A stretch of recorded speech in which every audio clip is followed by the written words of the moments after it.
આજ ભક્તની કોઈ ભૂલ હોતી નથી અને ભગવાન હંમેશા ભક્તોને આધીન હોય છે માટે કહો ભક્તરાજ આજ જંગલ જંગલ અને દેવળ દેવળ ભટકી આટલા કષ્ટ વેઠી આટલા સમુદ્રને મિલાવી અને આજ અહીંયા સુધી આવવાનું કોઈ કારણ ભક્તરાજ? અરે મારા નાથ, અહીંયા સુધી આવવાનું જો તમે કારણ પૂછતા હો પ્રભુ, તો મારા ઘોડાની લગામ મારા હાથમાં નથી મારા નાથ. હા ભક્તરાજ, આજ જગત મને બોલવા દેતું નથી પ્રભુ, જગત મને મારું તમારું ભજન કરવા દેતું નથી મારા નાથ. આ લગામ મારા હાથમાં નથી પ્રભુ. આ સુધી આવવાનું કારણ તો આપ જાણો છો પ્રભુ. હે ભક્તરાજ, આજ હું બધું જાણું છું, પણ હે ભક્તરાજ, આજ હું તમારા સ્વયં મુખેથી કંઈ સાંભળવા પણ માંગુ છું. હા મારા નાથ, ખરેખર મારા મુખથી સાંભળવું હોય તો એક સ્વાર્થ અને એક પરમાર્થ માટે આજ ચિઠ્ઠીનો સાગર આજ ભટકે છે મારા નાથ.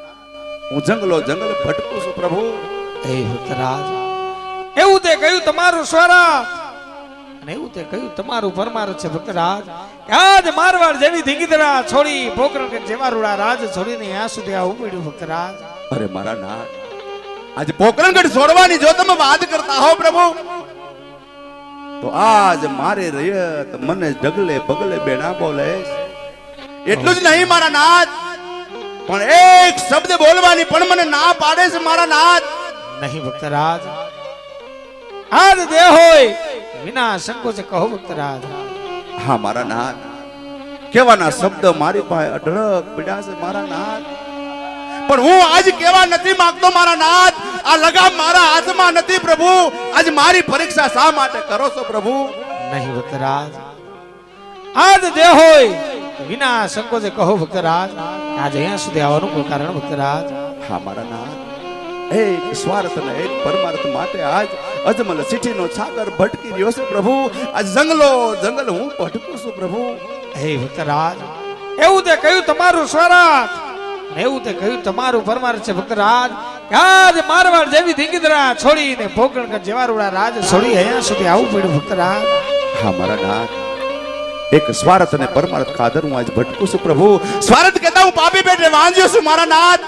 હા ભક્તરાજ, અને પરમાર્થની જો વાત કરતા હો તો પરમાર્થ કહેતા આજ બાર ગાવ પર ભેરવા નામનો રાક્ષસ પ્રભુ કોઈ પશુ પક્ષી રહેવા દેતો નથી મારા નાથ. આનો કઈ ઉપાય થાય હોય તો કહો મારા નાથ, નક પ્રેમથી આપ મને રજા આપો મારા નાથ, રજા આપો પ્રભુ. નહીં ભક્તરાજ, આટલા બધા અધીરા નબનો ભક્તરાજ, જો આજે તમે અહીંયા સુધી આવ્યા છો, આજ ખાલી હાથે તો નહીં જવા દો. માટે લ્યો ભક્તરાજ, આજે હું ડાળીને કેવા તમને પુષ્પ આપું છું. હા મારા નાથ, આજ વચન આપતા પહેલા વિચાર કરજો પ્રભુ. કા તમે મને રજા દેવરાવશો ને કા રજા લેશો મારા નાથ. પ્રભુ આજ મને વચન આપો, પણ વિચારીને આપજો મારા નાથ. જોજો મારા નાથ, વચન આપી આપ વિસરી ન જાતા પ્રભુ. લ્યો ભક્તરાજ, આજે હું ડાળીને કેવા તમને પુષ્પ આપું છું. એ જીવાલય મારા એ ડાળીના પુષ્પ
હે ભક્તરાજ જમડાઈના જે વેલા પુષ્પ આવ્યા અરે પુષ્પને પારણી પધરાવી નવ માસ એમની સેવા કરજો આજે 9મા માસે આજે મારાથી મોટા તારી બળદેવ આવીને તમારા ભવના મેણા ભાગે ભક્તરાજ તમારા ભાંજિયા મેણા ભાગે સાંભળો મારા નાથ કે ભાઈ તમારે કીધું છે પ્રભુ કે એક પાયે પાય વાળા નથી કહેવાતા પ્રભુ આ ભક્તરાજ 100 રૂપિયા પણ રૂપિયા વાળા નથી કહેવાતા મારા નાથ સત્ય વાત છે ભક્તરાજ અને એક દીકરે પણ દીકરા વાળા નથી કહેવાતા મારા નાથ અરે હા ભક્તરાજ ઈ આપવું હોય તો ઈ બીજું પુષ્પ આપો પ્રભુને આપ જેવું આપો મારા નાથ કે જગતમાં પૂજવા લાયક હોય તો માનું દ્વારકાધીશ પોતે પધાર્યો તો મારા નાથ આજે મળ્યા એને મળશો આગમની રીતે પૂર્વની પ્રીતે પ્રભુ 33 માઇલો તૂટે નહીં ભલે કુડિયા જ્ઞાન કૂટે મારા નાથ આપવું હોય તો ઈ બીજું પુષ્પ આપો પ્રભુ નકર પ્રેમથી મને આપ રજા આપો મારા નાથ હે ભક્તરાજ જમડાઈના બીજા પુષ્પ તો આપું ભક્તરાજ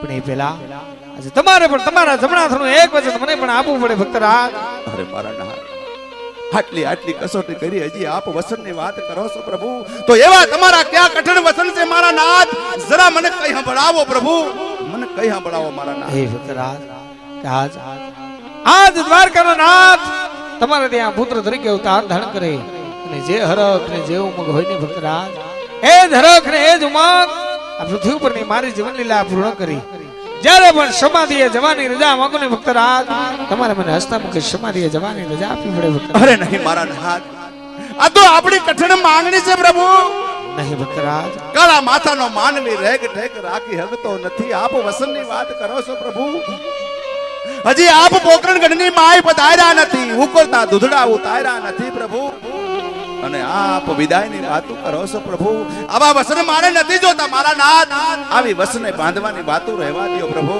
હે ભક્તરાજ એ વાતને કેમ ભૂલી જાવ છો ભક્તરાજ જ્યારે જ્યારે આ પૃથ્વી ઉપર પાપનો ભાર વધે છે યુગે સ્વયં અવતાર ધારણ કરતા હોય છે અને હે ભક્તરાજ જ્યારે પણ સમાધિએ જવાની રજા માંગો ને ભક્તરાજ તમારે મને હસતા મુખે સમાધિએ જવાની રજા આપવી પડે ભક્તરાજ હા મારા નાથ આજે હું નહીં પણ જગત ખૂણે ને ખાસ કે તમારી વાતો કરે છે પ્રભુ કે કૃષ્ણ કનૈયો નટખટ કહેવાય પ્રભુ કૃષ્ણ કનૈયો કપટી કહેવાય મારા નાથ તમે આમ નહીં માનો પ્રભુ લ્યો મારા નાથ અજમન તમને જમણા હાથનું વસન અર્પણ કરું છું પ્રેમથી તમે પાલવી લેજો મારા નાથ હે ભક્તરાજ રાજ તમે તમારા જમણા હાથના વચન આપતા હોય લ્યો ભક્તરાજ જમડાડીને એવા બીજા પણ તમને પુષ્પ આપું છું હા મારા નાથ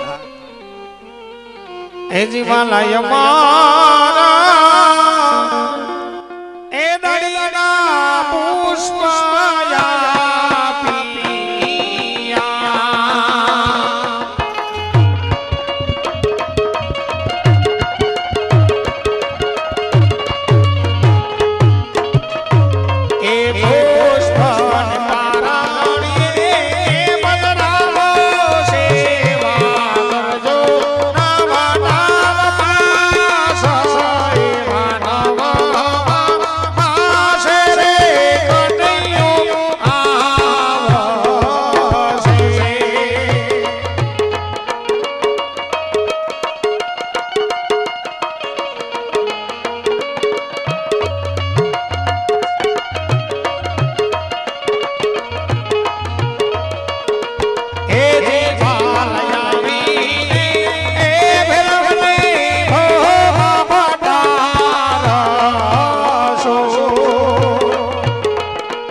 રે પુષ્પને પારણી મધરાવી નરનારી મળી નવ નવ માસ એમની સેવા કરજો. આજે નવમા માસ આજે દ્વારકાનો નાથ તમારે ત્યાં પુત્ર તરીકે અવતાર ધારણ કરે. એટલું નહીં ભક્તરાજ આવીને ભૈરવનો સહારો કરે. હા મારા નાથ, અમર ડાળના બબે પુષ્પ આપ્યા વાત સત્ય છે પ્રભુ, પણ જે અમર ડાળ્યું મને પેલું પુષ્પ આપ્યું એનું નામ શું રાખું મારા નાથ, જરા કઈ સંભળાવો પ્રભુ. હે ભક્તરાજ સમુદાયના જે પેલા પુષ્પ આપ્યા અને એ બાળકનો જન્મ થાય એમના નામડા વિરમદેવ રાખજો ભક્તરાજ. હા મારા નાથ, ઢોળા વિરમદેવ રાખશો પ્રભુ, પણ અમર ડાળનું બીજું પુષ્પ આપ્યું એનું નામ શું રાખું મારા નાથ. હે ભક્તરાજ સમુદાયના જે બીજા પુષ્પ આપ્યા અને એ બાળકનો જન્મ થાય એમના નામડા રામદેવ રાખજો ભક્તરાજ, એમના નામડા રામદેવ રાખજો. હા મારા નાથ, ઢોળા રામદેવ રાખશો પ્રભુ, પણ તમે આવશો એની મને ખબર કેમ પડશે પ્રભુ? કોઈ સાલ માસ તિથિ તો હોય ને પ્રભુ. સાંભળો ભક્તરાજ, સાલ આપો વાલા 1461 દો. હા મારા નાથ,